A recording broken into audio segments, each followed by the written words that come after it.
संत रामपाल जी महाराज एक ऐसे महान संत जिन्होंने अपनी सतभक्ति, तत्व ज्ञान, करुणा और सेवा के बल पर समाज में नई मिसाल कायम की है।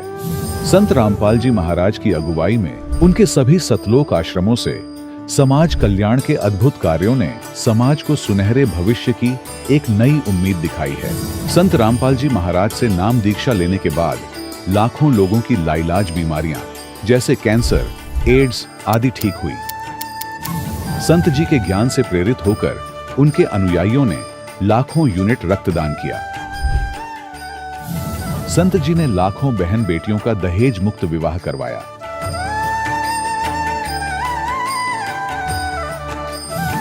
संत जी ने लाखों लोगों का नशा छुड़वाया, करोड़ों उजड़े परिवार बसे।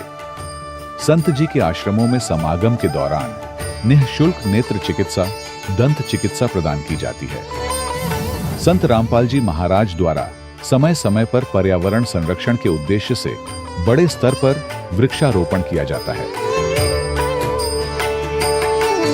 संत जी ने जरूरतमंदों को तत्काल राहत पहुंचाने के लिए एम्बुलेंस सेवा शुरू की। संत जी अपने अनुयायियों को देहदान के लिए प्रेरित करते हैं, जिससे मानवता की सेवा और चिकित्सा क्षेत्र में सुधार हो सके।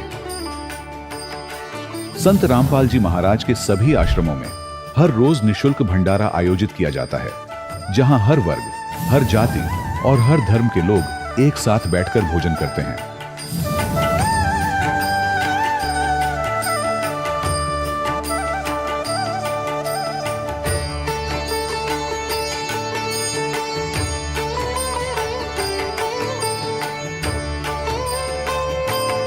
संत रामपाल जी महाराज के आश्रम में हजारों बुजुर्गों को सम्मान और प्यार के साथ जीवन जीने का अवसर मिलता है।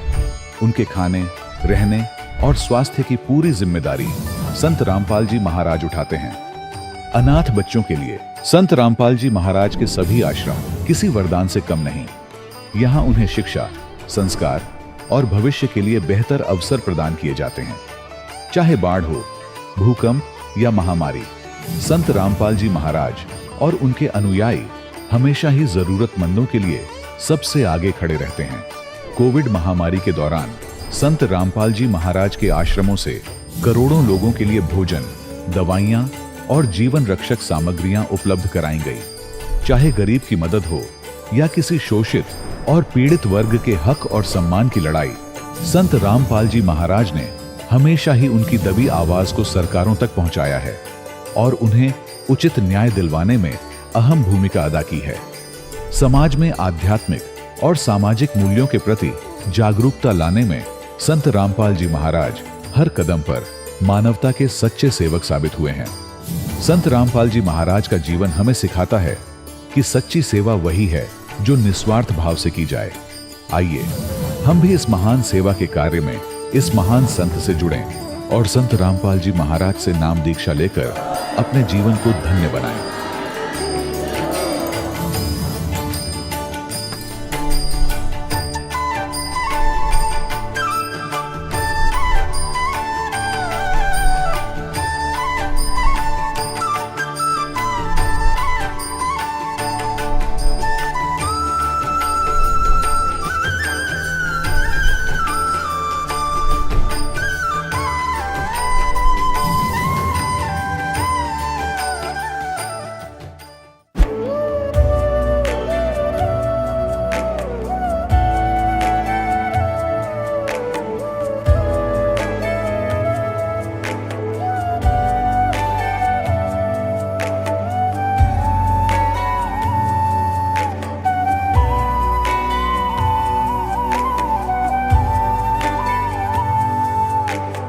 गीता 18 के श्लोक नंबर 62 में भगवान स्वयं कह रहे हैं कि अर्जुन उस परमेश्वर की शरण में जा जिसकी कृपा से परम शांति व शाश्वत स्थान अर्थात सतलोक को प्राप्त होगा।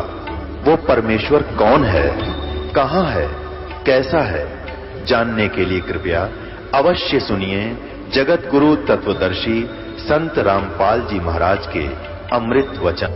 नमस्कार दर्शकों, कहते हैं इंसान को हर खुशी हासिल हो सकती है लेकिन सच्चा सुकून सिर्फ आत्मा की तृप्ति से मिलता है। आज हम आपको एक ऐसे ही व्यक्ति से मिलवाने जा रहे हैं जिनकी कहानी संघर्ष, असफलता और आत्मिक जागरूकता की मिसाल है। यह हैं गिरिदत्त दास जी, जिनका जीवन कभी भौतिक सुख सुविधाओं और बुरी आदतों में पूरी तरह डूबा हुआ था। मांस खाना, नशे में डूबे रहना और सट्टेबाजी करना उनकी दिनचर्या थी। हर साल लाखों रुपए कमा लेते थे, लेकिन मन की शांति कहीं खो गई थी। हालात तब और बिगड़ गए जब उनका सारा पैसा डूब गया और वे लाखों के कर्ज में डूब गए। लेकिन कहते हैं, जब जीवन में सब कुछ खत्म सा लगने लगे तो वही नए रास्तों की शुरुआत होती है। गिरिदत्त जी ने भी एक महान तत्वदर्शी संत की शरण में जाकर अपने जीवन का नया अध्याय शुरू किया। आज वे न सिर्फ आर्थिक रूप से मजबूत हैं, बल्कि उनके बच्चे टॉप क्लास स्कूलों में पढ़ रहे हैं और वे खुद परमात्मा की सेवा में लगे हुए हैं। तो आइए जानते हैं उनकी इस प्रेरणादायक यात्रा की कहानी उन्हीं की जुबानी। नमस्कार सर। सर नमस्कार। सर क्या नाम है आपका? जी मेरा नाम गिरिदत्त दास है। गिरी जी, आप कहाँ से हैं? जी मैं देहरादून से हूँ और प्रॉपर गांव मेरा बिजनौर से है। गिरी जी, संत रामपाल जी महाराज जी से नाम उपदेश आपने कब लिया? जी मैंने रामपाल जी महाराज जी से नाम दीक्षा 1/9/2021 को ली। संत रामपाल जी महाराज जी से नाम उपदेश लेने से पहले क्या आप कोई भक्ति साधना भी करते थे? जी मैं सारे देवी देवताओं की पूजा पाठ करता था और दान भीख बहुत करता था और मैं आपके भंडारे भी कराता था। तो मुझे कोई इतना लाभ नहीं हो पाया। तो मैं संत रामपाल जी से किसी ने मुझे एक वीडियो भेजी। तो जी मैं सट्टा, दारू, जुआ, क्लब में भी मैं जाता था। मतलब मेरा इतना बुरा हाल था, इतना बेकार था, मैं निकम्मा था। और मेरी इनकम भी साल की 20 से 25 लाख रुपए इनकम थी, मेरा टर्नओवर था। तो जी मैं 5 साल से जो मैंने 1 करोड़ रुपया जो जितवाया, सट्टा, जुआ, गलत तरीके से सारी संगति में जो पड़ा हुआ था, वो मैंने 1 करोड़ रुपया सब सट्टे में जितवा दिया। और जी मैं मीट और अंडा और मीट तो मैं ऐसा था कि मैं दिन में 3-3 बार 4-4 दारू की बोतल पीता था। जी मैं सुबह से शाम तक, मेरा काम इवेंट का था, तो मुझे होटल्स में भी दारू मीट फ्री में मिलता था। तो जी मुझे खाने में तो तीनों दिन से लेकर सुबह के लेकर रात तक मुझे कोई कमी किसी चीज़ की नहीं थी। तो इतना बुरा हाल हो गया था जी मेरा, इतना कर्ज हो गया मेरे ऊपर सट्टा खेलने। 10 लाख रुपए, वो 1 करोड़ रुपये जो था मेरे पास वो भी चला गया और 10-12 लाख रुपए मेरे पर और कर्ज हो गया। तो जी मैं बहुत परेशान था। तो किसी एक दोस्त ने, मैंने एक वीडियो आई मेरे फ़ोन पे, तो मैंने गुरु संत रामपाल जी महाराज जी की वो वीडियो थी। तो वो सत्संग लिंक ऐसा था, उसमें 4-5 वीडियो और थी उसके बाद। तो वो वीडियो में सुनता मेरे 5 बज गए मुझे सुनते। तो उसी दिन, जिस दिन मैंने वो रामपाल जी भगवान जी की मैंने वो वीडियो सुनी, उसी दिन से मेरी अगले दिन दारू की इच्छा ख़त्म हो गई सर जी। तो फिर मैंने अगले दिन मैंने बर वाला जो एक नंबर आता था उसमें वीडियो के पीछे ना नंबर आता था एक, मैंने कॉल किया वहाँ पे। मैंने कहा जी मुझे आना है रामपाल जी महाराज जी के पास आना है। तो वो बोले कि भगत जी मैं आपको एक नंबर दे रहा हूँ, वहाँ पे बाला वाला जाओ, वहाँ पे कर लो। तो जी मैं घर में सबसे बड़ा था। तो इन्होंने मुझ पर एक शर्त रखी कि आप ना वो नहीं करोगे, श्राद्ध नहीं करोगे, पिताजी तुम्हारे डेथ होगी तो तुम ये नहीं करोगे। तो जी मैं बड़ा होने के बाद, लाड़ प्यार का होने के बाद जी मैंने नहीं मानी इनकी बात। तो मैं 1 साल तक मुझे नाम दीक्षा नहीं मिली। मुझे 1 साल तक नाम दीक्षा नहीं मिली। तो क्या हुआ, एक भगत जी थे, वो भी मेरे जैसे थे, जुआ सट्टा दारू वो भी खेलते थे। तो वो क्या बोले, मुझे मिले एक दिन चौक पे कि भगवान आए बैठे हैं। मैंने कहा कौन है भगवान? ना रामपाल जी भगवान जी बैठे हैं, वो बरवाला में आए हुए हैं, उनको सत्संग ले लो। मैंने ले लिया। मैंने कहा यार तुम तो अभी दारू इतना सुल्पा पीते थे, इतना वो करते थे, और तुम कल बता रहे हो और मैं तो 1 साल से भटकता फिर रहा हूँ। मैंने उसी दिन तम्बाकू खाता था मैं, वो फाड़ा वहीं पे, और मैं यहाँ पे आ गया। मैंने फिर अपने पिताजी, माँ बाप, मैंने किसी को कुछ नहीं देखा। मैंने संत रामपाल जी महाराज जी से, देहरादून नामदान सेंटर बालावाला से मैंने नामदान लिया। सर जैसा कि आपने बताया कि आपने संत रामपाल जी महाराज जी से नाम उपदेश लिया, आपके बताए अनुसार आप लगभग सभी बुराइयाँ करते थे। तो क्या संत रामपाल जी महाराज जी से जुड़ने के बाद आपकी बुराइयाँ छूटी? सर मुझे सारा लाभ, पहली बात तो वो उसी दिन से मेरा मीट, अंडा, दारू, वो सट्टा भी छूट गया मेरा। और मुझे कारोबार में भी इतना लाभ हुआ कि वो जो मुझ पर कर्ज बचा हुआ था ना 10-12 लाख रुपए, मेरा आज वो पैसा नहीं। और मैं जाता हूँ ना, मेरी दोनों जेब 500 की गड्डियों से भरी रहती है। जो कभी मैंने कभी पैसे नहीं देखता था ना, कभी 500 कभी 10, मुझे बड़ा बुरा हाल था मेरा। और संत रामपाल सबसे बड़ी जिसे कहते हैं, मेरे लिए तो कुछ नहीं, मैं तो अब दास बन गया हूँ रामपाल जी भगवान जी का, मैं तो उनका कुत्ता हूँ। मैं अब किसे कहते हैं ना कि बेटा बेटा, जो ये जगत कहता है कि बेटा, उनके बाद मुझे वो भी मिला, उनकी शरण में आने के बाद। और ऐसा बच्चा मिला कि शायद मैं देख के भूख भक्ति है मेरी उसकी। और हम कोई नज़र कोई टिक्का, हम आज तक कुछ नहीं लगा, परमात्मा ऐसे ही रहता जैसे कि समझ लो उनका ही बच्चा है वो। बेटा नाम अभी हुआ, जब मैंने नाम दान लिया उसके बाद हुआ, मेरा एक बेटा हुआ। और मेरी बच्चे की ना, जब मैं सट्टा खेलता था तो मेरी फीस ना बच्चों 3-3 महीने की फीस चली जाती थी और मेरे बच्चों की फीस नहीं जाती थी। और आज मैं अब इस साल जो मेरी पहली पूरे स्कूल में, वहाँ पे बहुत बड़े बड़े स्कूल के बच्चे पढ़ते हैं, मेरी बेटी के सबसे पहले किताब में बस्ते में किताब थी आज। और उस परमात्मा का मैं शुक्रगुजार हूँ, जब तक जिंदा रहूँ उस परमात्मा की भक्ति, मैं अपने रामपाल जी गुरु जी की भक्ति चाहूँगा और मुझे अब कुछ नहीं चाहिए। बस जो मेरा जो सारा जो सट्टा का जो ऐप छूटा है, दारू का नशा जो छूटा है मेरा, वो संत रामपाल जी जो हमें भक्ति बताते हैं, भक्ति मार्ग बताते हैं, वो जो सारी भक्ति हमारे वेदों में भी प्रमाण है, हमारे सभी जितने भी ग्रंथ हैं, हमारे पवित्र ग्रंथ हैं, उनमें सारे प्रमाण हैं। तो उनके अनुकूल ही गुरु जी हमें वो पूजाएँ बताते हैं, उन पूजाएँ से हमें लाभ मिलता है। वो सच्ची भक्ति बताते हैं, सच्चे मंत्र बताते हैं, उन्हीं मंत्र के द्वारा ही इन चीज़ों को हमारा मन सब हट जाते हैं, इस तरफ से हमारा मन हट जाता है। सर, जैसा कि आपने बताया कि आपने संत रामपाल जी महाराज जी से नाम उपदेश लिया और आपकी सभी बुराइयां छूट गईं, आपका नशा छूट गया और जो भी आप में बुराइयां थीं वह सभी आपकी छूट गईं। सर, लोगों को एक एडिक्शन हो जाए तो वह छोड़ना मुश्किल होता है। आपकी सभी बुराइयां ठीक हो गईं संत रामपाल जी महाराज जी से नाम उपदेश लेने के बाद। ऐसा क्या है संत रामपाल जी महाराज जी में? उनको कोई भी एक काम पुरुष समझे, महाराज जी समझे, मैं तो स्वयं कबीर परमेश्वर मानता हूँ। और वो स्वयं कबीर परमेश्वर भगवान आए हुए हैं। 600 साल पहले हम नहीं समझ सके, लेकिन आज भी नहीं हम समझ, अगर हम आज भी नहीं समझेंगे ना उनको, तो हम कभी न, हम इसी काल के जाल में भटके रहेंगे और हम कभी पार नहीं हो सकते। हम भगवान आ रखे हैं। कोई रामपाल जी कहे कुछ कहे, मैं तो कबीर परमेश्वर है, मेरे कबीर परमेश्वर है, कबीर परमेश्वर है बस। सर, इतना बदलाव आप में कैसे आया? वो पता ही नहीं, अंदर बैठे में मेरे, तो मैं तो कह भी नहीं सकता, मैं तो कुछ भी नहीं कह रहा। मैं आज भी यही कहूँगा कि मेरे अंदर बैठे में हैं। मैंने कह देने, वो रामपाल जी नहीं है, वो कबीर साहब है। अब मैं तो गुरुजी नहीं मान, मैं तो गुरुजी में तो भगवान मान रहा हूँ, मेरे तो कबीर भगवान है वो। सर, जो दर्शक आज आपको टीवी पर देख रहे हैं, बहुत सारे ऐसे लोग हैं जो नशा करते हैं। नशा एक बहुत गंभीर समस्या बनती चली जा रही है, उनके लिए आप क्या कहना चाहेंगे? मैं क्या कहूँगा, मैं तो यही कहूँगा कि वो सिर्फ परमात्मा की शरण में आने से ही उनके सारे दुख दूर हो जाएंगे। मैं तो बस यही सारे जो भी लोग हैं सबसे यही कहना चाहूँगा। संत रामपाल जी महाराज जी से नाम उपदेश कैसे प्राप्त कर सकते हैं? चैनल चल रहे हैं, टीवी चैनल चल रहे हैं, हम ज्ञान गंगा जा रहे हैं, घर घर हमारे भगत लोग जा रहे हैं, उसके माध्यम से ले सकते हैं। सोशल मीडिया चल रही है, फेसबुक चल रहा है, तो उसके माध्यम से गुरुजी से नंबर लेकर नाम दीक्षा ले सकते हैं। सर, धन्यवाद। नमस्कार। दर्शकों, अभी आपने सुने संत रामपाल जी महाराज से दीक्षा प्राप्त करके सुखी हुए भक्त के अनुभव। अब देखिए जगत गुरु तत्वदर्शी संत रामपाल जी महाराज के मंगल प्रवचन। तो इससे सिद्ध हो गया कि जो शिव पुराण के विद्वेश्वर संहिता के अंदर बोल रहा है वो काल है और वो शिव रूप बना के खड़ा हो गया। ऐसे ये छल करता है, किसी को ब्रह्मा रूप में दर्शन दे देता है, किसी को विष्णु जी के रूप में दर्शन दे देता है, तो वो विष्णु जी की महिमा गाने लग जाता है कि विष्णु जी आप ही भगवान हो, आप छुपाए हुए हो अपने आप को। इस प्रकार इनको भ्रम हो जाता है।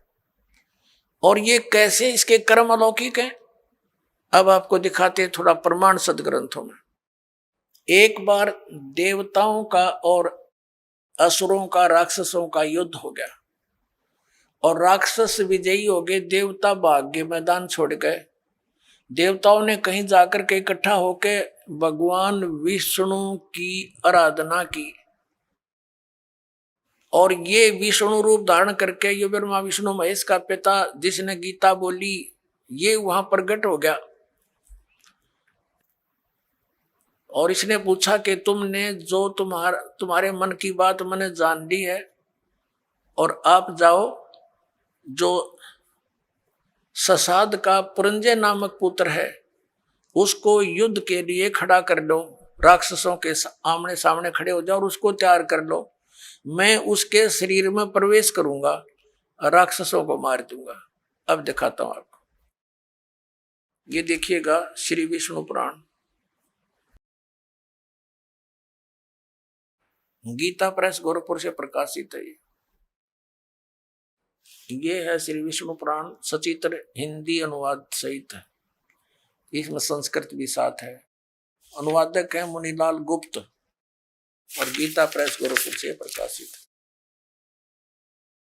प्रकाशक एवं मुद्रक है गीता प्रेस गोरखपुर, गोविंद भवन कार्यालय कोलकाता का संस्थान। ये है अध्याय नंबर 2 और चतुर्थ अंश और 233 पृष्ठ पे ये विष्णु पुराण। अब हम आपको यहां ले आते हैं, 233 पृष्ठ पे यहां से पढ़ेंगे। पूर्व काल में त्रेता युग में एक बार अति भीषण देव असुर संग्राम हुआ, देवताओं और राक्षसों का। उसमें महाबलवान दैत्यगण से पराजित हुए देवताओं ने भगवान विष्णु की आराधना की। तब आदि अनंत शून्य अशेष जगत प्रतिपालक श्री नारायण ने देवताओं से प्रसन्न होकर कहा, आप लोगों का जो कुछ अभिष्ट है वह मैंने जान लिया है। तुम जो चाहते हो मैं समझ गया। उसके विषय में यह बात सुनिए। राज ऋषि ससाद का जो पुरंजय नामक पुत्र है, उस अक्षत्रिय श्रेष्ठ के शरीर में अंश मात्र से यानी कुछ समय के लिए स्वयं अवतीर्ण होकर उन संपूर्ण दैत्यों का नाश करूंगा। अतः तुम लोग पुरंजय को दैत्यों के वध के लिए तैयार करो। ठीक हो गया। अब इसने क्या किया, पुरंजय को खड़ा कर दिया देवताओं ने समझा बुझा के, और राक्षस भी सामने हो गए। ये काल जो है उस पुरंजय के अंदर प्रवेश कर गया, क्योंकि ये 1000 भुजा का 1000 कला का मालिक है। ब्रह्मा विष्णु महेश ये 16 कला के मालिक हैं, तो इसमें शक्ति ज्यादा। इसने उन सब राक्षसों को मार डाला। तो अब दूसरा उदाहरण देते हैं आपको। एक समय गंधर्वों का और नाग वंशियों का, नाग गोत्र के व्यक्तियों का आपस में युद्ध हो गया। तो गंधर्वों ने नागों को पराजित कर दिया और उनके सब धन लूट लिया। तो फिर नाग वंशियों ने यानी नाग गोत्र वाले व्यक्तियों ने इकट्ठे होकर भगवान विष्णु की आराधना की। फिर ये विष्णु रूप में काल प्रकट हो गया। इसने कहा कि आप जाओ और ऐसे ही पुरुकुत्स को तैयार करो, पुरुकुत्स को उसको तैयार करो, उसके शरीर में प्रवेश करके मैं गंधर्व का नाश कर दूंगा। अब देखो प्रमाण, ये है अध्याय नंबर 3, ये श्री विष्णु पुराण। ये है अध्याय नंबर 3 और चतुर्थ अंश श्री विष्णु पुराण, पृष्ठ 242 पे, यहाँ नीचे आइएगा। तीसरा अध्याय। पूर्व काल में रसातल में मोने नामक 6 करोड़ गंधर्व रहते थे। उन्होंने समस्त नागकुल के प्रधान रतन और अधिकार छीन लिए थे। गंधर्वों के पराक्रम से अपमानित उन नागेश्वरों द्वारा स्तुति किए जाने पर उसके श्रवण करने से जिनकी विकसित कमल सदृश आंखें खुल गई हैं, निंद्रा के अंत में जागे हुए उन जलशाही भगवान सर्वदेवेश्वर को प्रणाम कर उनसे नाग गुणों ने कहा, भगवान इन गंधर्वों से उत्पन्न हुआ हमारा भय किस प्रकार शांत हो। तब आदि अनंत रहित भगवान पुरुषोत्तम ने कहा, युवनासव के पुत्र मानधाता का जो यह पुरुकुत्स नामक पुत्र है, उसमें प्रविष्ट होकर मैं स्पष्ट कर दिया, प्रविष्ट होकर उसमें प्रवेश करके मैं उन संपूर्ण दुष्ट गंधर्वों का नाश कर दूंगा। हो गया स्पष्ट। अब इसके कर्म अलौकिक ऐसे हैं, ये कहता मेरे कर्म दिव्य हैं। इसी प्रकार इसने श्री कृष्ण जी में प्रवेश करके गीता का ज्ञान वेदों वाला प्लस में अपनी युद्ध कराने की जो अटकलबाजी, ये श्रीमद् भगवत गीता नाम से 18 अध्याय इसने बोले, और आखिर में डरा धमका के विराट रूप दिखा के भयंकर रूप, जिसको देख करके अर्जुन कांपन लग गया, अर्जुन जैसा योद्धा। और लास्ट में डरते ने हां भर ली अर्जुन ने, कि उसने सोच लिया कि इसका उद्देश्य युद्ध करवाना है, और यदि मैं ना कर दूंगा और इसने फिर एक बार वो विराट रूप दिखा दिया, मेरा हार्ट अटैक हो जाएगा। इसलिए इसने अपनी भलाई समझी कि मरना तो मैंने है ही, युद्ध करूंगा वहां भी मारा जा सकता हूं, और जब इसने फिर विराट रूप दिखा दिया फिर भी मारा जा सकता हूं। और भगवान के इरादे से वो परिचित हो गया था कि ये युद्ध चाहता है, तो इसने कह दिया कि हाँ जी मैं आप सब समझ गया हूं, आप जो कहना चाहते हो मैं युद्ध कर लूंगा। नहीं, श्री कृष्ण युद्ध करवावे, जब पहले वो मना कर रहा था कि नहीं आप युद्ध मत करो, नाश हो जाएगा। और फिर ये क्या कहते हैं हमारे धर्मगुरु कि अर्जुन अक्षत्रिय धर्म का पालन नहीं कर रहा था, इसलिए भगवान ने उसको प्रेरित किया। अरे श्री कृष्ण स्वयं अक्षत्रिय था, और जब काल्यावन ने चढ़ाई करी मथुरा के ऊपर, स्वयं भगवान युद्ध मैदान छोड़कर भाग गए थे, जिस कारण से उनको रणछोड़ भगवान कहा जाता है। तो उन्होंने उस समय भी अपने क्षत्रिय धर्म का पालन त्याग दिया, इसलिए कि जिस कारण से अनर्थ टल जावे, नाश ना होए। तो क्या वो व्यक्ति फिर अक्षत्रिय धर्म के पालन करने के लिए इसे नाश करने की सलाह दे सकता है? तो पुण्यात्माओं, अब हमने इन सदग्रंथों से स्वयं परिचित होना है। ठीक है, इन्होंने जितना ज्ञान दिया वो इनके सत्र का इनके पास रहे। अब हम सदग्रंथों के अनुसार साधना करेंगे और ज्ञान ग्रहण करेंगे। अब आपको दिखाते हैं कि श्री कृष्ण जी को तो पता नहीं मैंने क्या बोला था गीता जी में, अभी दिखाता हूं। अपनात्माओं, महाभारत का युद्ध हो लिया, कौरवों का नाश हो गया, पांडव राजगद्दी पर विराजमान हो गए।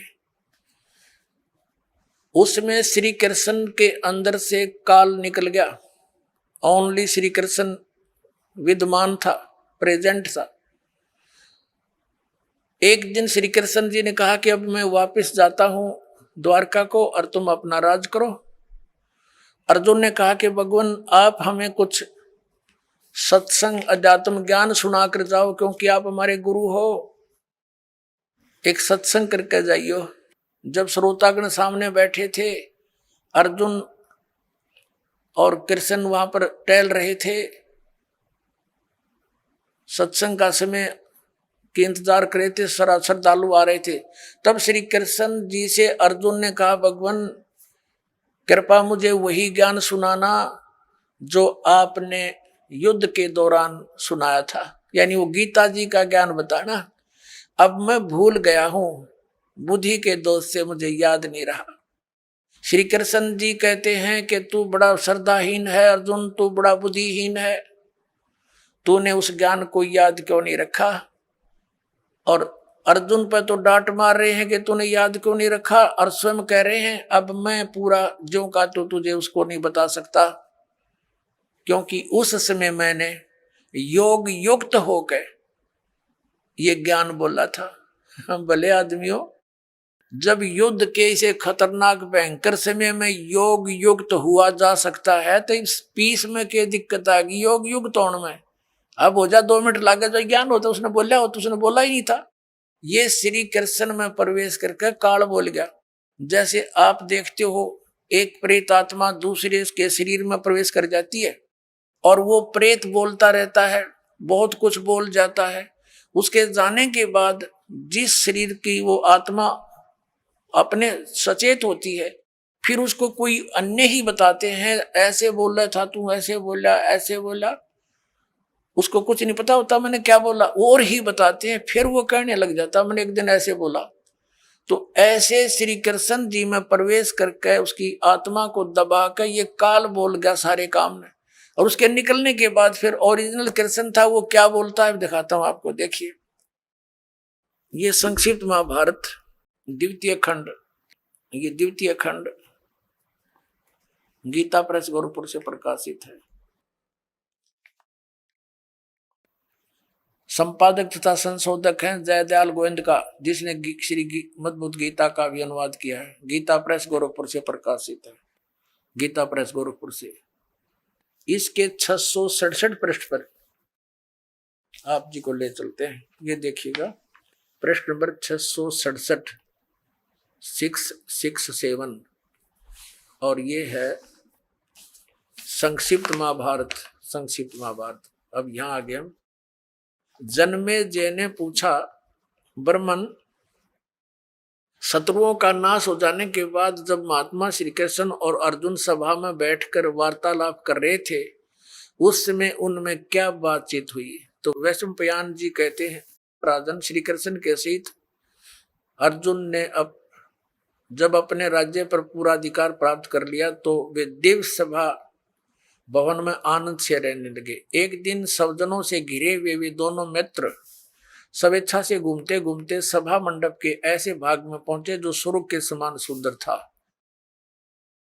पांडुनंदन अर्जुन श्री कृष्ण के साथ रहकर बहुत प्रसन्न थे।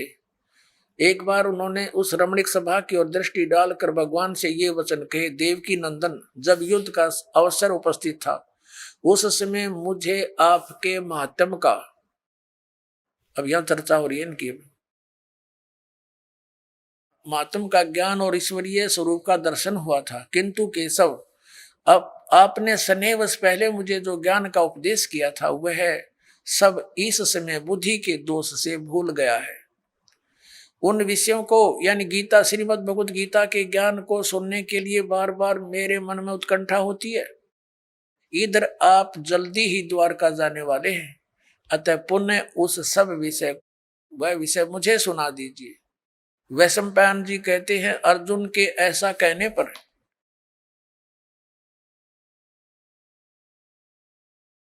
वक्ताओं में श्रेष्ठ महातेजस्वी भगवान श्री कृष्ण ने उन्हें गले से लगाकर इस प्रकार उत्तर दिया। श्री कृष्ण बोले, अर्जुन, उस समय मैंने तुम्हें अत्यंत गोपनीय विषय का श्रवण कराया था, अपने स्वरूप भूत धर्म सनातन पुरुषोत्तम तत्व का परिचय दिया था और नित्य लोकों का भी वर्णन किया था, किंतु तुमने जो अपनी नासमझी के कारण उस उपदेश को याद नहीं रखा, यह जानकर मुझे बड़ा खेद हुआ है। उन बातों को अब पूरा पूरा स्मरण होना संभव नहीं जान पड़ता। पांडुनंदन, निश्चय ही तुम बड़े श्रद्धाहीन हो, तुम्हारी बुद्धि अच्छी नहीं जान पड़ती। अब मेरे लिए उस उपदेश को ज्यों का त्यों दोहरा देना कठिन है, क्योंकि उस समय योग युक्त होकर मैंने परमात्म तत्व का वर्णन किया था। अब पुण्यात्मा, अब आपके कति समझ में आ जाएगी, यु ज्ञान बोलिया किसने? श्री कृष्ण जी का था रोल नहीं गीता के ज्ञान में। अब ये खुद कह रहे हैं कि मैंने, अब जैसे ये दास आपको ये सत्संग सुना रहा है और आप मुझे 10 वर्ष के बाद पूछ लियो, जी इस विषय पर जो आपने ये सत्संग किया था कृपा फिर सुनाइयो, कभी सुन लो, उसी से मैं सुना दूंगा, क्योंकि वो मैंने अपने होश हवास में सुना रखा है।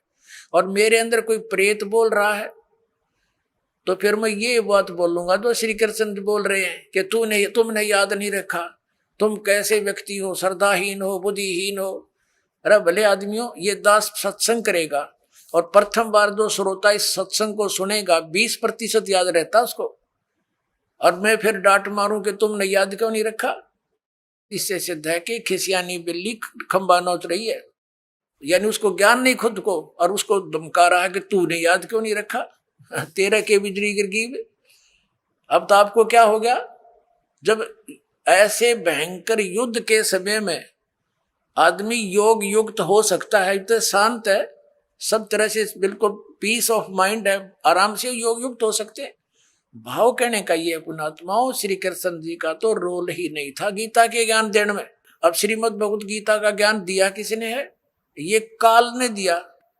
गीता जी अध्याय नंबर 11 के श्लोक नंबर 32 में स्वयं कहता है कि अर्जुन, मैं काल हूं और देख तेरे सामने ये मेरा वास्तविक रूप है, और इस रूप का यानी जो मैंने अब तुझे ये रूप दिखा है, इस रूप का पहले ना तो किसी ने पहले दर्शन हुआ, ना आगे कोई कर सकता। ये तेरे ऊपर रहम करके मैंने ये अपना विराट रूप दिखा। पुणात्माओं, यदि श्री कृष्ण जी बोल रहे होते गीता, तो ये शब्द नहीं कहते कि ये मेरा विराट रूप पहले किसी ने नहीं देखा, क्योंकि श्री कृष्ण जी तो अपना विराट रूप कौरवों की सभा में दिखा चुके थे। उस विराट में दिन रात का अंतर है। अपने आत्मा में एक तो 60 वाट का बल्ब हो, ट्यूब हो, और एक हो 1000 वाट की, तो कितना अंतर है। ट्यूब दोनों है, लेकिन वो 1000 वाट वाली 60 वाट वाली से भिन्न होती है। तो इसी प्रकार इन दोनों ने ही विराट रूप दिखाया था, उसमें और उसमें भिन्नता थी। और ये शब्द श्री कृष्ण जी नहीं कह सकते कि पहले किसी ने नहीं देखा और आगे कोई नहीं देख सकता। तो इससे सिद्ध है गीता ज्ञानदाता श्री कृष्ण नहीं उसके अंदर प्रवेश करके काल बोल रहा। वो 1000 भुजा का भगवान है, 1000 कला का है, सहस्रा बाहु। 11वें अध्याय में अर्जुन कहता है कि हे सहस्रा बाहु, हे 1000 भुजा वाले भगवान, अपने उसी चतुर्भुज रूप में आ जाओ।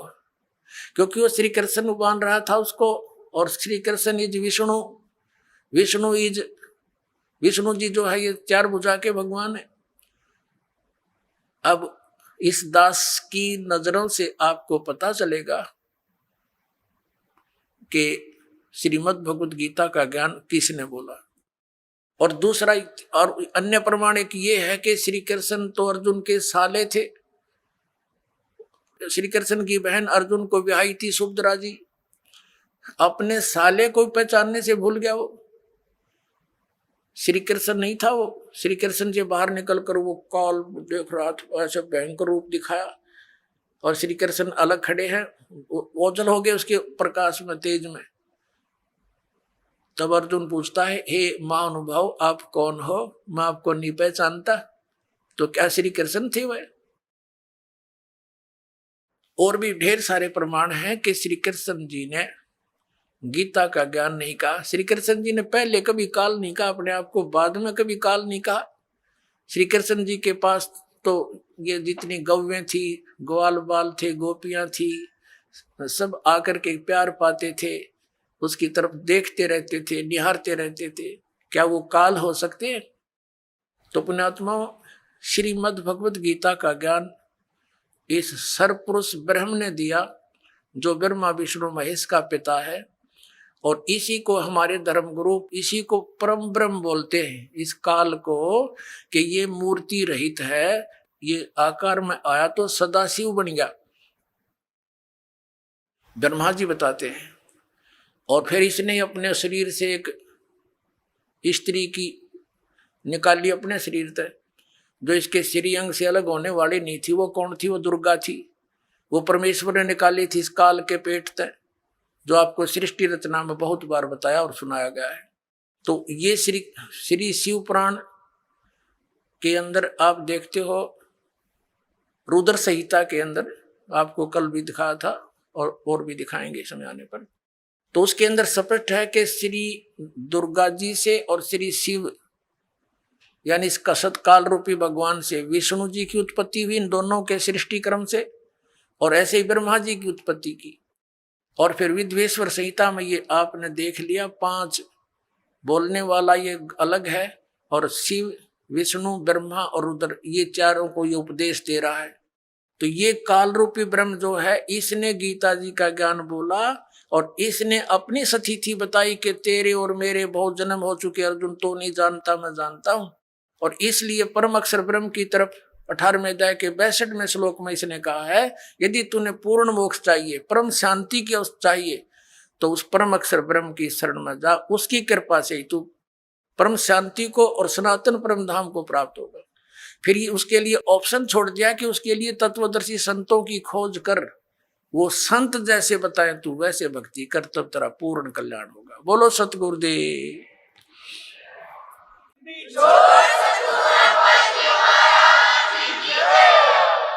परम पिता परमात्मा पूर्ण ब्रह्म सर्वश्रेष्ठ रचनहार कुल मालिक कबीर परमेश्वर जी की असीम रजा से पुण्यात्माओं, आप ये अमृत ज्ञान सुन रहे हो। उस परमात्मा की आपके ऊपर कलम तोड़ कृपा है कि आप यहां सत्संग सुनने के लिए उपस्थित हुए। परमात्मा स्वयं आते हैं सतलोक से चलकर इस काल के गंदे लोक में प्रत्येक प्राणी भ्रमित किया हुआ होता है काल के दूतों द्वारा। यथार्थ ज्ञान से कोसों दूर रखा जाता है ताकि ये अपने कर्म बिगाड़ ले और मनुष्य जीवन को व्यर्थ करके ये चला जाए, फिर 84 लाख योनियों के कोल्हू में डाल दिया जाता है। पुण्यात्माओं, जब तक हमें ज्ञान नहीं था, हमने सत्संग सुनने को मिला नहीं था, तो हम अपने उस परंपरागत कर्म को जो हमारे दादे परदादे करते हुए आ रहे थे उसी को अंतिम मानकर समर्पित हो चुके थे। लेकिन भगवान की कसक अवश्य रह रहकर आत्मा में उठा करती थी कि भक्ति भगवान की करनी चाहिए। फिर ये लोक वेद सुनने को मिला हुआ था। तो उसी आधार से कोई कभी हनुमान जी की पूजा करते, कभी श्री कृष्ण जी के गुणगान करते, कभी विष्णु जी की महिमा सुनते, कभी रामायण महाभारत सुनकर अपनी संतुष्टि कर लिया करते थे। परमात्मा ने आकर के ये ज्ञान दिया कि मनुष्य जीवन परमात्मा प्राप्ति के लिए ही प्राप्त होता है। मनुष्य जीवन पाकर के जो भक्ति नहीं करते वो तो वैसे ही कर्म कर रहे हैं जैसे अन्य प्राणी किया करते हैं। संतानों उत्पत्ति, उन्हीं की देख रेख और सब उसके पालन पोषण में, और उन्हीं के फिर आगे संतान की कामना करते हुए हम अपना जीवन नष्ट कर जाते थे। क्योंकि मनुष्य जीवन का एक मुख्य कार्य परमात्मा की भक्ति, आत्म कल्याण ही मूल रूप से है, और इसका हमें ज्ञान नहीं था, जिस कारण से हम जो कुछ होना था हमारे भाग्य में उसी को ये सोच रहे थे कि हम कर रहे हैं। जैसे हम छोटे से थे तब ये बुजुर्ग आपस में बैठ कर बातें किया करते थे। एक कहता था कि मेरे 2 लड़के 2 लड़की हैं, और सबको ब्याह दिया, शादी कर दी, और भगवान ने दया कर दी, सबके संतान है और पुत्र पुत्रियां सबके भगवान ने दे रखी हैं। मेरा काम पूरा हुआ। अब बेशक भगवान उठा ले, यानी बेशक मृत्यु हो जाए, मेरा काम पूरा हो गया। अब हम उसी बात को फाइनल मान बैठे थे कि इतना ही काम होता है मनुष्य का। अब पुण्यात्मा परमात्मा के ज्ञान की रोशनी से पता चला कि ये काम जो मनुष्य जीवन से करना था वो तो स्टार्ट भी ना किया आपने, ये तो जीवन नष्ट कर दिया, सफल नहीं हुआ आपका। जैसे कोई ये कहता है कि मैंने ये कर दिया, मैंने ये कर दिया, मैं ये कर दूंगा, ये जीव की भारी भूल है। जैसे विवाह के उपरांत प्रत्येक प्राणी की इच्छा होती है कि हमारे पुत्र प्राप्ति हो। पुण्यात्मा, वैसे तो अध्यात्म मार्ग के अंदर पुत्र और पुत्री में जरा सा भी अंतर आपके हृदय में नहीं रहेगा जब ज्ञान समझ में आ जाएगा। और वैसे परमात्मा कुछ भी हमारे संस्कार में पुत्र है पुत्र ठीक, पुत्री है पुत्री ठीक, लेकिन जो राम नाम पर लगे हैं तो वो हमारे लिए हमारे पुत्र हैं, अन्यथा वो काल के दूतर हैं। अब परमात्मा ने क्या बताया कि जैसे मान लीजिए आप कोई यूं कहे कि मेरा काम पूरा हो गया, मैंने ऐसा कर दिया, बच्चे ब्याह दिए, कोठी बना दी और ऐसा वैसा कर दिया, ये भूल है प्राणी की। जैसे विवाह के उपरांत प्रत्येक प्राणी की इस लोक वेद के आधार से, दंत कथाओं के आधार से इच्छा होती है कि भगवान पुत्र दे, और बेटी हो जाती है, जन्म बेटी का हो जाता है। फिर पूरे परिवार की आस्था रहती है भगवान अगला तो पुत्र दे, और वो भी बेटी होगी। तीसरी आस करी पुत्र की, वो भी बेटी होगी, चौथी भी बेटी, 5वीं भी पुत्री होगी। तो क्या आपका चाहा हुआ क्या आपका किया हुआ वही हुआ जो आपके भाग्य में लिखा हुआ था। तो पुण्यात्माओं, समझदार को संकेत ही काफी होता है। अब हमने जो करना चाहिए था वो सत्संग से ज्ञान हुआ। वो क्या ज्ञान हुआ? परमात्मा ने आके बताया कि जब तक ये प्राणी सुखी है, इस झूठे सुख को प्राप्त है, तब तक तो ये समझता है कि मैं बिल्कुल ठीक ठाक हूं। क्योंकि जब तक प्राणी के पूर्व जन्म के पुण्य शुभ संस्कार चलते हैं, तब तक वो कितने खोटे काम करो, उसके प्रारब्ध में लिखा हुआ पिछले जन्म का उसको पुण्य मिलता ही रहेगा। पुत्र भी होंगे, पुत्री भी होंगी, और वो संतान भी नेक हो सकती है। लेकिन आगे भक्ति ना करने से, जैसे बैटरी चार्ज होती है, और वो बैटरी चार्ज है तो वो सारे काम कर रही है, पंखा भी चल रहा है, ट्यूब भी जग रही है, लेकिन चार्जर ना लगाने से उसकी अक्षमता समाप्त हो जाएगी, वो डाउन होगी, और फिर उसके बाद सब सुविधाएं समाप्त हो जाएंगी। तो इसी प्रकार पूर्व जन्म के संस्कारी प्राणी पिछले जन्म जन्मांतरों के शुभ संस्कार किए हुए उनके साथ हैं। वो चाहे कुछ भी भक्ति ना करो, सारा दिन गुट्टी लाओ, ताश खेलो, चाहे कितना सफल अपने आप को समझता है, चाहे मंत्री बना, चाहे प्रधानमंत्री बना हुआ है, वो उसके पूर्व जन्म की बैटरी चार्ज है। और जिसमें वो डाउन होएगी, उस समय देखना क्या हाल होगा। तो हमें अब पता चल गया इस बात का, हमने पहले से चार्जर लगा दिया अपना, भगवान की दया होगी, चार्जर मिल गया ठीक ठाक हमें, तो हमारे ऊपर ये आपदाएं नहीं आवेंगी। नहीं तो फिर भगवान की भक्ति की आवश्यकता ही नहीं। यदि कोई आपदा आई भी तो परमात्मा ऐसी मदद करेगा, दुनिया देखती रह जाएगी। इसलिए परमात्मा की खोज में ये प्राणी बहुत युगों से लगा हुआ है। और अब वो साधना, वो भगवान हमें मिल गया जो हमारी प्रोटेक्शन करता है, हमें जो बचाव करता है और मोक्ष देता है। हमारे प्रारब्ध के यानी संस्कारों के, किस्मत के, पाप कर्मों के कारण होने वाले जो कष्ट हैं, उनका भी वो निवारण कर देता है। पुण्यात्मा, परमात्मा ने आके हमें ज्ञान दिया, दुख में सुमरण सब करे, सुख में करे ना कोई, जय सुख में सुमरण करे, तो दुख काहे को होवे। सुख में सुमरण किया नहीं, दुख में करते याद, कह कबीरता दास की, कौन सुने फरियाद। परमात्मा ने आके बताया कि दुख में तो सब भगवान को याद करते। अभी आपने सुने संत रामपाल जी महाराज के मंगल प्रवचन।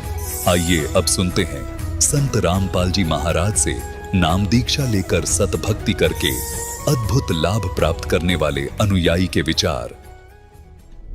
दर्शकों कहते हैं कि अगर जिंदगी बद से बदतर बन जाए तो उस जीने में भी क्या जीना।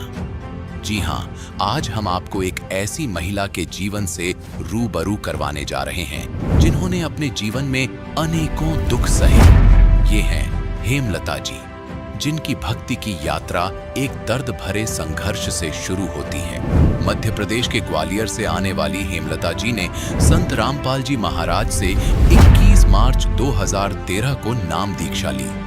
इससे पहले उन्होंने लक्ष्मी जी, विष्णु जी और साईं बाबा के मंदिरों में नियमित पूजा अर्चना की, लेकिन उन्हें कोई लाभ नहीं हुआ। उनके पति सोराइसिस की गंभीर बीमारी से पीड़ित थे, जिससे उनकी हालत इतनी खराब हो गई थी कि उनका इलाज कराना भी मुश्किल हो गया था। घर उनकी आर्थिक स्थिति भी कमजोर थी और हेमलता जी को बच्चों की पढ़ाई और किराए की चिंता सताती थी। 2011 में इनके एक बच्चे की असामयिक मृत्यु ने उनके जीवन को और भी कठिन बना दिया। हालांकि जब हेमलता जी ने संत रामपाल जी महाराज से नाम दीक्षा ली तो उनके जीवन में चमत्कारी बदलाव आया। उनके पति की बीमारी में सुधार हुआ और हेमलता जी की आर्थिक स्थिति भी बेहतर हुई। आज हेमलता जी अपने परिवार के साथ संत रामपाल जी महाराज के आशीर्वाद से खुशहाल जीवन जी रही हैं। उन्होंने न केवल आध्यात्मिक लाभ प्राप्त किया है बल्कि इनके जीवन में स्थिरता और शांति भी आई है। अब सुनिए हेमलता जी के जीवन परिवर्तन की कहानी इन्हीं की जुबानी। नमस्कार जी। सच साहेब। क्या नाम है जी आपका? हेमलता। कहाँ से हैं आप? MP ग्वालियर। संत रामपाल जी महाराज से आपने नाम दीक्षा कब ली? संत रामपाल जी महाराज से नाम दीक्षा हमने सन 2013 21 मार्च को ली। संत रामपाल जी महाराज से नाम दीक्षा लेने से पहले आप क्या भक्ति साधनाएं करते थे? संत रामपाल जी महाराज से नाम लेने से पहले माता की, विष्णु भगवान की, साईं बाबा के मंदिर जाते थे। हर गुरुवार प्रसाद चढ़ाते थे। मंगलवार हनुमान जी को भी प्रसाद चढ़ाते थे, चूल्हा निकलवाते थे। तो जो इतनी सारी भक्ति साधनाएं आप करते थे, इनसे आपको क्या क्या लाभ हुए? सर जी कोई लाभ नहीं, इतनी भक्ति करते थे। शंकर जी का हड़ताल का व्रत भी रहते थे वादों का। लाभ तो नहीं हुए, हानि शुरू हो गई। हमारे पति को सोराइसिस की बीमारी हो गई। सारा शरीर इतना था कि वहाँ पे उंगली भी नहीं रख सकते थे। आंखें, सर, इतनी इतनी चमड़ी झाड़ते थे झाड़ू लगाते समय बिस्तर से। और जहाँ भी डॉक्टर को बताते थे इलाज करवाया, सारस्वत से भी दवा ली। जो गजराजा, ग्वालियर का बड़ा हॉस्पिटल है, गजराजा में बैठते हैं, उनसे भी 3000 की दवाई आती थी। काम धंधा इतना था नहीं, छूट जाता था, शरीर में बहुत दर्द रहता था। सोचते थे बच्चे कैसे पालें। एक बेटी एक बेटा था, वो भी पढ़ रहे थे, उनकी फीस भरना मुश्किल हो रही थी। कमरे का किराया कैसे दें भगवान। कहते इतनी भगवानों की पूजा कर रहे हैं, इतना इन्हें याद कर रहे हैं, फिर भी ये भगवान हमारी सहायता क्यों नहीं कर रहे हैं। कभी कभी लगता था ये पत्थर में बैठे हैं तो कहीं पत्थर तो नहीं। फिर 2011 में लड़का पेट में बच्चा आया और वो सिविल हॉस्पिटल में अच्छी तरह नॉर्मल डिलीवरी हो गई। 21 दिन का होकर हमारा बच्चा ख़त्म हो गया। उसकी कनपटी नीली पड़ी थी। तुम्हारे पति ने बोला कि आपने इसके ऊपर हाथ रखा है मुंह पे, बच्चा आपने मारा है। हे भगवान, मैं माँ हूँ, मैंने दोनों बच्चों को भी लिटाया है। मैंने अपने पति से हाथ जोड़ के प्रार्थना की है, बच्चे को मैंने नहीं मारा।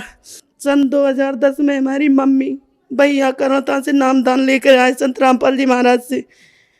उन्होंने हमें बताया, भाई हमारे पास आया। हम संडे के दिन गोबर से लीप कर पूजा करते थे। सूर्य भगवान को 2:30-3 बजे टिक्कर बनाते, भोग लगाते, प्रार्थना करते कि हे भगवान हमारी सुन लो, हमारे पति की बीमारी ठीक कर दो। कुछ तो बच्चे की तड़प में रोते थे, फिर भी व्रत पूजा बंद नहीं कर रहे थे। हानि हो रही थी हमें बहुत। फिर भाई बोला आप भगवान को नहीं जानती, जो सच्चा परमात्मा है उसे आप नहीं जानती। बोले दीदी आपको समझ में नहीं आ रहा, आप हमारे साथ चलो। भाई घर ले गया तो वहाँ पे गुरुजी का सत्संग चल रहा था। मुझे समझ नहीं आया कि परमात्मा क्या बता रहे हैं, क्षर पुरुष अक्षर पुरुष। तो ज्ञान गंगा दी कि आप ज्ञान गंगा पुस्तक लेते जाओ। घर पे आके मैंने उसे पढ़ा, अनुभव पढ़े भक्तों के पीछे, तो थोड़ी हृदय में आई कि ये परमात्मा है संत रामपाल जी महाराज। तो वो 1.5 साल पुस्तक हमारे घर पर रखी रही। कभी कभार पढ़ते थे और लोगों को भी बताते थे। हमने नामदान तो नहीं लिया था कि ये संत आए हैं, ये भगवान है, इनसे नामदान ले लो, सारे रोग खत्म। फिर हम कहते थे मेरे तो रोग खत्म नहीं हो रहे, मेरा घर उजड़ रहा है। मेरे पति भी मुझसे उस बच्चे के पीछे लड़ते थे, तूने मार डाला।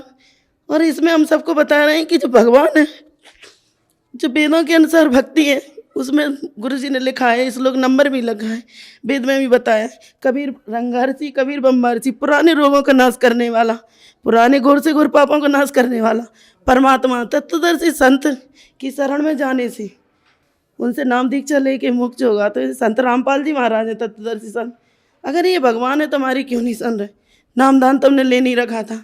फिर सर जी क्या हुआ कि हमारे एक बच्चा और पेट में आया, जो है भी वो बच्चा पेट में आया तो वो पहले जैसा हाल हुआ हमारा। पेट में दर्द हुआ, पहले ही बच्चा सूख गए थे, एवर्सन करवाना पड़ा। तो हम डॉक्टर के पास चले गए, डॉक्टर के पास गए, वहाँ से दवा बोले ये खा लो कल आना। तो रास्ते में फ़ोन आया मम्मी का कि मत करवाओ, ये पाप है, आपको संत रामपाल जी महाराज के पास ले चलेंगे, आप भरोसा रखो, वो भगवान है, आप उनसे नाम दीख चले ना, आपके बच्चा की भी रक्षा होगी, आपको मोक्ष भी मिलेगा और ये आपकी परेशानी टल जाएगी। मैंने वहाँ से बोला क्या वो भगवान है कि तू किताब नहीं पढ़ती? पढ़ते तो हैं, किताब पढ़ते हैं, लेकिन हमें क्यों नहीं सुख मिल रहा है कि बेटा नामदान लेना पड़ता है गुरुजी से। हम घर पर आए, घर पर भगत जी को बोला, भगत जी नॉनवेज के रेस्टोरेंट में काम करते थे, खाते पीते पीते भगत जी बरवाला चलो, वहाँ पे जो संत आए हैं वो परमात्मा है, वो भगवान है संत रामपाल दास जी महाराज। तो बोले वो भगवान है कि हाँ। तो किसी दोस्तों से पूछा, बोले गुरु तो ठगते ही अपना धंधा बना रखा है, कहीं कोई भगवान नहीं है, और जो हमारी किस्मत है वो हमें भोगना ही पड़ेगा। आए दिन घर में क्लेश रहता था, हमारे पति भी अच्छे से बात नहीं करते थे, लड़ते ज़्यादा थे। तो उस बच्चे को 2-2 3-3 दिन में भूखी रहती थी, वो भी बच्चा, मैंने प्रार्थना लगाई गुरुजी आप परमात्मा हो, वो बच्चा भी गिरने वाला था, क्योंकि जो उस बच्चे का ब्लड भी आता था टॉयलेट में और ऐसे से टुकड़े भी आते थे कि कुछ है। भगत पति को दिखाया, बोले चल डॉक्टर के पास। तो इतनी पीड़ा हो रही, उस दिन हम परमात्मा संत रामपाल जी महाराज का सुमिरन कर रहे थे कि हमें याद आया ज्ञान गंगा में। तो उस ज्ञान गंगा को खोला, उसमें एक पेज था, कबीर साहब वो चौरा पे बैठे समुद्र को बांध रहे हैं, वो फोटो लेके उसकी फोटोकॉपी करा के हमने घर में लगा दी। घर में लगा दी तो भूत प्रेतों का जो साया था, जो हमें आवाज़ें आती थी, सो नहीं पाते थे, वो बंद हो गया। और दूसरा ये लॉकेट जो अपने पति के पर्स से निकाला, भैया ने दे दिया था, वो हमने नामदान से पहले पहन लिया। हमारे बच्चे की रक्षा हो गई, दर्द बंद हो गए। डॉक्टर को दिखाया तो बोले ठीक ठाक है। तो माँ से बोला कि मुझे ले चलो, भगत मेरे पति राजी नहीं हुए ले जाने को, कि बोले गुरु कोई नहीं है, ऐसे ही सब ठगते हैं। तो हम पता कर रहे थे कब है, कब जाएं इस तारीख को, भैया से भी पूछ रहे थे। तो बोले 23 या 28 हो गई। तो रात में सो गई। मेरी बेटी को सपना दिया गुरुजी ने, बेटा 21 तारीख को आना, तुम्हें नाम मिलेगा, पूरे परिवार को मिलेगा, बरवाला आ जाना सतलोक आश्रम में। लड़की उठ के बोल गई मुझे नहीं पता कौन सी तारीख है, 20 को चलो, 21 को गुरुजी नामदान देंगे। फिर आश्रम गए। आश्रम में जब हमने नाम वहाँ पे फॉर्म भरा, बोले आप नामदान ले लो। नहीं मुझे नहाना है। बोले नहीं नहीं आप नामदान ले लो। सीधे जाके नामदान लिया, वहाँ पे संत रामपाल जी महाराज से नामदान लिया। जब लौट कर वापस आए, हमारी भगत जी की दारू छूट गई। जो पुड़िया हमें भी आदत पड़ गई थी पुड़िया खाने की, वो भी छूट गई। पहले ही गुरुजी ने 3 महीना से छुटवा दी थी नामदान लेने से पहले, और फिर बुला लिया मालिक ने तारीख दे के शरण में। और उधर से लौटे तुम्हारे भगत जी नॉनवेज का काम छोड़ दिया, अब घर पे बैठ गए, माना करने लगे दोनों। सुमिरन गुरुजी ने जैसे भी भक्ति बताई, अब घर वाले सब बोले कि आप इतने परेशान हो रहे हो तो तुम है ना ये सब छोड़ दो। मैंने कहाँ है परेशानी, इनका रोग ठीक हो रहा है, भगत जी ठीक हो गए, मेरे पतिदेव ठीक हो गए, बीमारी भी ठीक हो गई। संत रामपाल जी महाराज से नाम दीक्षा लेने से पहले ही आपके बच्चे की रक्षा सिर्फ किताब पढ़ने से ही हो गई, लॉकेट से ही आपकी कुछ बीमारियां ठीक हो गईं। संत रामपाल जी महाराज से नाम दीक्षा लेने के बाद भी क्या आपको कोई लाभ हुए? वो तो बहुत चमत्कार ही हो गया, जीवन दान दे गए गुरुजी। जब बच्चे डिलीवरी होनी थी 2 तारीख को, ऐसा डॉक्टर ने बोला था, 2 को हमारे पतिदेव रेडी लगाते थे, उस पर चले गए। रेडी के बाद पानी बरसात होने लगी, फिर लड़की ने फ़ोन लगाया कि पापा आ जाओ, मम्मी को दर्द शुरू हो गए। तो उस दिन तो नहीं आए, 4 दिन दर्द सहन किया। 4 तारीख को ग्वालियर के सबसे बड़ा हॉस्पिटल है कमला राजा हॉस्पिटल, उसमें ले गए। सिविल हॉस्पिटल से मना कर दिया, प्रसाद से भी मना कर दिया कि इनकी डिलीवरी यहाँ नहीं हो सकती। बहुत अल्ट्रासाउंड जांचे देख के बोली यहाँ पे मुश्किल है, यहाँ पे मशीनें भी नहीं है, शायद इनकी जान को खतरा भी है। तो वहाँ पर ले गए। वहाँ पर ऑपरेशन रात के 12 बजे हुआ। 12 बजे हम भगत जी को सत साहब करके गए कि शायद लौट पाए सत साहब अपने पति को। तो बोले ऐसे क्यों बोल रही हो, नहीं बच्चों से और पति से आस्था हटा के हमने संत रामपाल जी महाराज में लगा ली कि शायद हम बच पाएँ। और जब हम उस पर ऑपरेशन की सीट पर लेटा दिए तो ऑपरेशन शुरू हुआ। ऑपरेशन शुरू होने के बाद हमारी दम घुटना शुरू हो गई। ऐसी लगी कि हमारी सांस निकल रही है घबराहट से। जैसी सांस हमारी बाहर दम घुटने लगी, निकलने लगी, कुछ भी नहीं दिखा जाए। तो ऐसा लगा कि पीछे हमारे संत रामपाल जी महाराज खड़े हैं। महसूस हुआ कि सर पे हाथ रख रहे हैं और नाक के द्वारा ऐसी ठंडी सांसें हमारे अंदर गई। तो वहाँ पर बात भी करने लगे, डॉक्टरों से पूछ रहे हैं, जूनियर डॉक्टर थे, नर्स थी कैसा है हमारा बच्चा? बोले ठीक है। वजन वजन कैसा है, कितना बड़ा है? बोले अच्छा है आपका, आप लेटे रहो। आराम से डिलीवरी हो गई। 15 दिन के बाद हम बरवाला गए बच्चे को लेके गुरुजी के पास। और उससे पहले जब हमारी डिलीवरी हुई तो 12 घंटे तक बच्चे को दूध नहीं मिला। बगल वालों से मांगा पलंग से कि बच्चे के लिए थोड़ा सा दूध दे दो, बच्चा भूखा है, डॉक्टर चेक करने आए। बोले नहीं, हम दूध नहीं देंगे।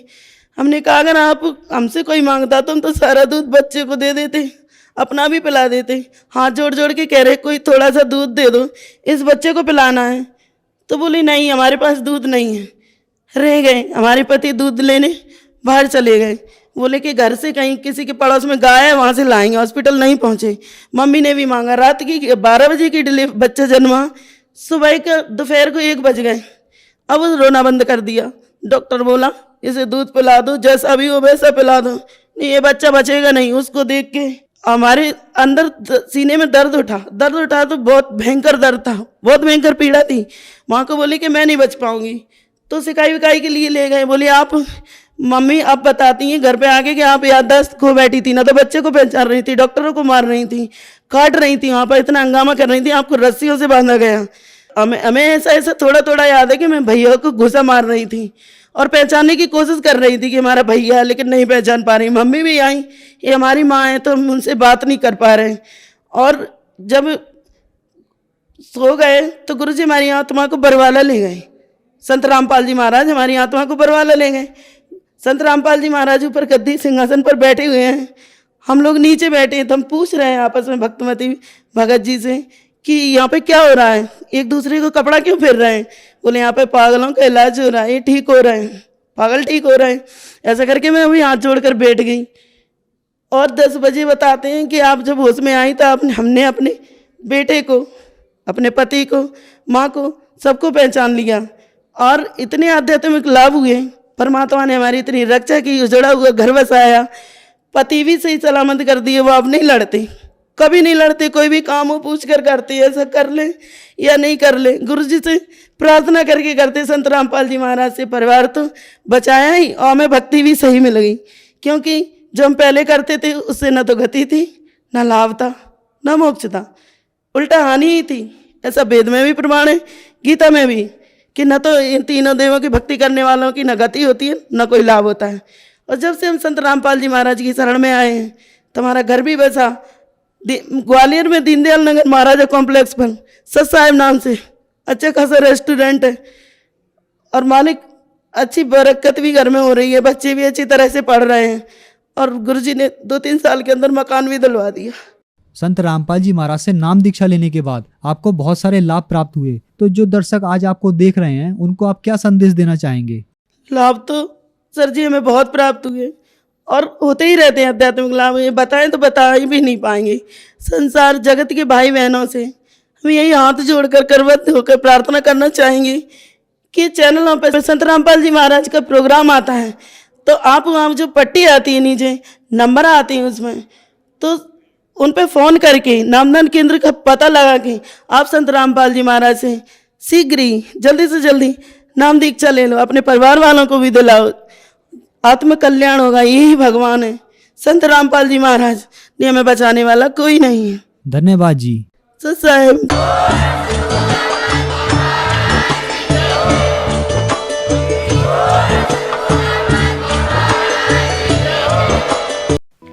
आप सुन रहे थे जगत गुरु तत्वदर्शी संत रामपाल जी महाराज के मंगल प्रवचन। अधिक जानकारी के लिए संपर्क करें।